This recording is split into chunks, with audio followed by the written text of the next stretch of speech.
सांडभोर यांच्या इथं आलेलं आहे. तर आपण त्यांना एक महिन्यापूर्वी आपल्या रिजवे कंपनीचं शुगर फ्री लोशन आणि संजीवनी ज्यूस दिले होतं. तर त्यापूर्वी त्यांनी त्यांचे रिपोर्ट फास्टिंग आणि पीपीचे रिपोर्ट त्यांनी घेतलेले होते. आपण त्यांना काढायला सांगितले. तर ते रिपोर्ट आपल्या कंपनीचं शुगर फ्री लोशन आणि संजीवनी ज्यूस घेण्यापूर्वी त्यांचं फास्टिंग आणि पीपीचे रिपोर्ट आपल्या समोर आहे. आकडे दिसतात. तर त्यांचं आपण आधी घेतलं तर फास्टिंग रिपोर्ट 238 होते आणि जेवणानंतरचं 252.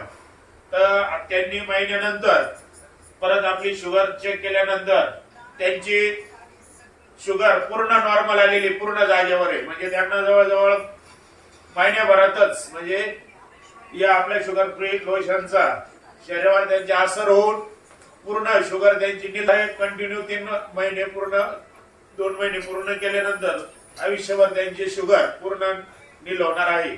तर महिन्यानंतरचे आपण रिपोर्ट त्यांचे बघणार आहोत.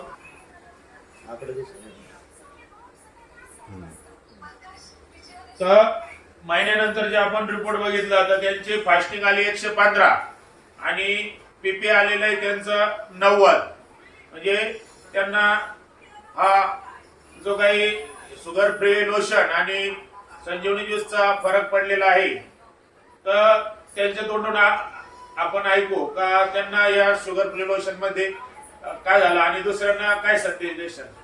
पहिली शुगर जास्त होती आणि आपण औषध घेतल्यानंतर आपल्याला बराचसा फरक पडलेला आहे. माझी जवळजवळ शुगर नॉर्मल आलेली आहे संपूर्ण. दुसऱ्यांना आपण म्हणजे सांगू इच्छितो की याचा फरक आपल्याला एवढा पडलेला आहे. त्यानंतर दुसऱ्यांनी सुद्धा याचा वापर करून आपली शुगर घालवायचा प्रयत्न करावा.